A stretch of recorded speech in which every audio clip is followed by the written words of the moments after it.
लड़का जिस तरीके से लड़की को रखना चाहता था, लड़की उसी तरीके से रहती थी। और ऐसा नहीं था कि लड़का लड़की की बात नहीं सुनता था। लड़की भी कहती थी कि आप इनसे मिलो तो ही मिलता था, उन दोस्तों के साथ बैठो तभी बैठता था। लड़की जो कहती लड़का भी वही सुनता था। दोनों एक दूसरे के साथ बहुत ज़्यादा खुश थे। एक दिन ऐसा आया कि लड़की की कज़न की शादी थी और लड़की ने पूछा कि क्या मैं कज़न की शादी में जाऊँ? लड़के ने बोला हाँ बेशक जाइए, कितने दिनों के लिए जा रही हैं? लड़की कहती है कि 3 दिन तो लग जाएंगे। लड़का बोलता है कि हाँ ठीक है जाइए, लेकिन आपको पता है ना कि आपको कैसे रहना है? लड़की बोलती है कि हाँ बाबा मुझे पता है कैसे रहना है, मुझे दूसरी चीज़ों से कोई मतलब नहीं है, मुझे जैसा रहना है मैं आपकी अमानत बन के वैसे ही रहूँगी। फिर होता यूँ है कि लड़की उस लड़के को भी शादी में इनवाइट करती है। जब ये लड़का उस शादी में पहुंचता है तो लड़की अपने रिश्तेदारों से, अपने घर वालों से, अपने दोस्तों से, सबसे इस लड़के को इंट्रोड्यूस करवाती है। और जैसे कि लड़की की बात करने का अंदाज़ था, उसका लहजा था, उसका लड़के का जिस तरीके का नेचर था, उसे देख के सब लोग बहुत ज़्यादा पसंद करते हैं। शादी ख़त्म होने पे वो वापस आ जाता है। जब लड़की से फ़ोन पे उसकी बात होती है तो वो कहता है कि जब लड़की कहती है कि तुम बहुत पसंद आए सबको, सब लोग ने बहुत तारीफ़ की, कह रहे थे बहुत इस्लामिक बंदा है, नमाज़ क़ज़ा नहीं करता, इतनी अच्छी बातें करता है, तुम सबको अच्छे लगे।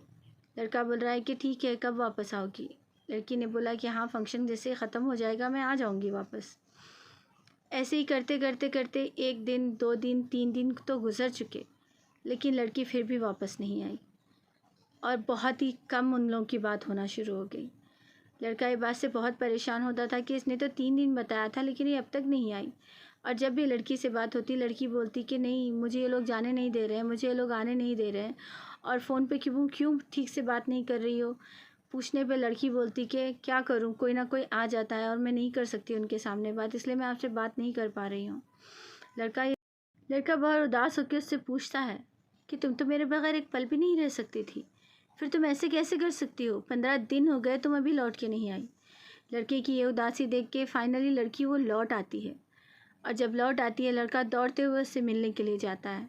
लड़की वहाँ के किस्से सुनाते सुनाते उस लड़के को अपनी पिक्चर्स दिखाना स्टार्ट कर देती है कि देखो मैं कैसी लग रही थी। जैसे ही पिक्चर्स देखते हैं उनमें कुछ पिक्चर्स ऐसी होती हैं कि वो लड़की पार्क गई थी, वहाँ की पिक्चर्स होती है। लड़का जैसे ही पिक्चर देखता है गुस्से से फ़ोन फेंक के वहाँ से चला आता है। लड़की उसे कॉल्स पे कॉल्स करती है, वो कॉल नहीं उठाता। जब उसका गुस्सा कम होता है वो फ़ोन उठाता है। लड़की बोलती है कि क्या बात है, तुम ऐसे क्यों चले गए और मेरे फ़ोन क्यों नहीं उठा रहे थे? लड़का बोलता है कि आप पार्क गई थी, मैंने मना किया था आपको, फिर भी आप गई, और शायद जब आपका फ़ोन बंद आ रहा था आप पार्क में ही थी। आप जब पार्क गई थी तो आपने फ़ोन बंद क्यों किया? एक बार पूछ तो लेती मुझसे, मुझे बता तो देती। लड़की ने बोला कि मैं माफ़ी चाहती, कि बहुत माफ़ी चाहती है और कहती है कि पहली और आखिरी गलती समझ के इसे माफ़ कर दीजिए। लड़का क्या करता, प्यार के हाथों मजबूर था, माफ़ कर देता है, कहता है कि दोबारा ऐसी गलती नहीं होनी चाहिए। फिर दोनों की बातचीत चलते तो रहती है लेकिन अचानक लड़की की तबीयत ख़राब हो जाती है, उसे निमोनिया हो जाता है। जब लड़के को पता चलता है, फ़िलहाल उसके क्लिनिक में ट्रीटमेंट स्टार्ट हो जाता है, वो ठीक भी हो जाती है, लेकिन फिर कुछ दिन बाद उसकी तबीयत और ज़्यादा बिगड़ जाती है। जैसे ही लड़के को पता चलता है वो भागते हुए आता है, देखता है कि नहीं इसे तो हॉस्पिटल लेके जाना पड़ेगा। तो लड़का उसकी माँ को कहता है कि ठीक है आप इसका ख्याल रखिए, मैं अभी गाड़ी लेके आता हूँ। वो रोते हुए दौड़ता है, भागता है और गाड़ी लेके आता है। जैसे लड़की को हॉस्पिटल पहुँचाते हैं वो अपने पहचान के लड़के को कॉल करता है, अपने दोस्त को जो उसी हॉस्पिटल में काम करता था, उसे कॉल करके बुलाता है और वो पूरी सारी स्टोरी सुनाता है कि लड़की को क्या हुआ है। वो लड़का थोड़ा सा अपना रिकमेंडेशन लगा के डॉक्टर से बात करता है और लड़की की अच्छी से अच्छी केयर करने के लिए उन लोगों से बातचीत। लड़की की तबीयत इतनी ज़्यादा ख़राब होती है कि वो बेहोशी की हालत में रहती है। जब उसके बाबा जल्दी से अपने रिश्तेदारों को कॉल करते हैं कुछ पैसे के इंतज़ाम के लिए, पर उनके रिश्तेदार जैसे ही सुनते हैं कि पैसों के बारे में, उनके फ़ोन बंद कर लेते हैं। लड़की के बाप बहुत ज़्यादा मायूस हो जाते हैं, उन्हें कुछ समझ नहीं आता। और यहाँ लड़के का दोस्त जल्दी से फ़ाइल बनाता है, डॉक्टर से ट्रीटमेंट करवाते हैं। डॉक्टर कहता है कि ब्लड की बहुत कमी हो गई है, इन्हें जल्द से जल्द ब्लड चाहिए, और वहाँ पे अवेलेबल नहीं था तो ब्लड बैंक जाके उनको ब्लड लेके आना था। तो लड़का जल्दी से फ़ाइल लेके कहता है कि जा और जल्दी से ब्लड बैंक से ब्लड लेके आ। क्योंकि लड़का दौड़ा दौड़ा आया था तो उसने जैकेट वगैरह कुछ नहीं पहनी थी, वो बहुत ठंडी के दिन थे। लड़का उसके डैडी को लेके, लड़की के डैडी को लेके दोनों मिलके ब्लड बैंक जाते हैं और वहाँ से ब्लड कलेक्ट करके लाते हैं, जो तकरीबन रात के 3 बज जाते हैं।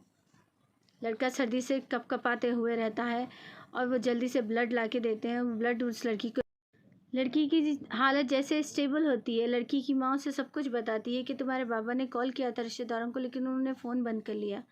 कितने ज़्यादा परेशान हो गए थे। तब ये लड़का ही था जो तुम्हारे लिए भागम दौड़ कर रहा था, और यही भागते गया और तुम्हारे लिए ब्लड लेके आया। बहुत ज़्यादा हेल्प हुई है इनसे, और तुम्हारी जान बच गई, क्योंकि डॉक्टर ने ऑलमोस्ट कह दिया था कि इनका बचना मुश्किल है। और जैसे ये लड़के ने जब ये सुना था तो वो पागल सा हो गया था, इसलिए वो इतनी भागम दौड़ कर रहा था उस लड़की की जान बचाने के लिए। जब लड़की को होश अच्छे से आ जाता है तब वो लड़के को अपने पास बुलाती है, कहती है कि क्या हुआ है आपको, क्यों इतना कँपकपा रहे हो? आपने इतनी ठंड में जैकेट भी नहीं पहनी, क्या आपने मुझे ब्लड दिया है? लड़के ने कहता है कि नहीं, मैंने तुम्हें ब्लड नहीं दिया, मेरे जिस्म में इतनी ताकत नहीं है कि मैं तुम्हें ब्लड दे पाऊँ। ब्लड बैंक से हम लोग ले आए हैं। लड़की बोलती है कि इतनी ठंडी में जैकेट भी नहीं पहनी है, कँपकपा रहे हो तो आप अपना ख़्याल रखिएगा। ऐसा नहीं कि मैं बीमार हूँ तो आप भी बीमार हो जाओ। लड़का मुस्कुरा के कहता है कि बस तुम ठीक हो जाओ। जैसे ही लड़की की हालत कुछ ठीक होती है, लड़की लड़के को बुला के कहती है कि अब आप घर जाइए, मैं ठीक हूँ। लड़का बोलता है कि नहीं, तुम अच्छे से ठीक हो जाओ तभी जाऊँगा। लड़की कहती है कि नहीं, आप अच्छे से घर को जाइए, आराम करिए, आपको भी आराम की ज़रूरत है। लड़का लड़की की बात सुन के घर चला जाता है, और उसके पीछे लड़की के बाबा और उनकी माँ उस लड़की को बताते हैं कि कैसे लड़के ने पैसों का इंतज़ाम किया, कैसे उसने फ़ाइल बनाई, कैसे उसने सारे इंतज़ामात किए, कैसे उसने भाग दौड़ की। लड़की अपनी किस्मत पे रश करती है और बहुत ज़्यादा खुश होती है, शुक्र अदा करती है कि मुझे इतनी चाहने वाला लड़का मिला। अपने बाबा, अपनी माँ से वो सब कुछ बता देती है, सारी बातें बता देती है।